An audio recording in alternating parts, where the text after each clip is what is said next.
Praise the lord. ఈ సాయంకాలపు వేళ దేవునికి ఇస్తున్న వాగ్దానము కీర్తనల గ్రంథము 4వ అధ్యాయము 8వ వచనం.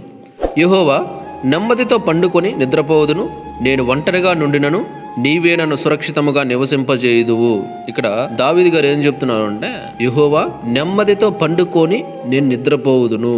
ఎందుకు అంటే, నేను ఒంటరిగా ఉన్నా కూడా నీవే నన్ను సురక్షితముగా నివసింపజేయుదువు అని మాట్లాడుతున్నాడు అన్నమాట. అంటే ఆయన దేవుణ్ణి ఎంతలా నమ్ముచున్నాడు, ఎంతలా విశ్వసిస్తున్నాడు చూడండి. పూర్తిగా దేవుని పైన ఆనుకున్నాడు, పూర్తిగా దేవుని పైనే సమస్తాన్ని కూడా వేసేసినాడు ఆయన.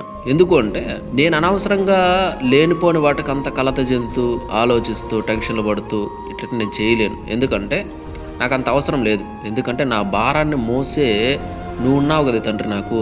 కాబట్టి నేను ఎందుకు అనవసరంగా టెన్షన్ పడాలి, నేను ఎందుకు ఆ భారాన్ని మోయాలి అని దావీదు గారు ఇక్కడ విశ్వాసంతో చెప్తున్నాడు అనమాట. ఏమనంటే, నెమ్మదితో నేను పండుకొని నిద్రపోతా, నెమ్మదిగా ప్రశాంతంగా పడుకొని నేను నిద్రపోతా.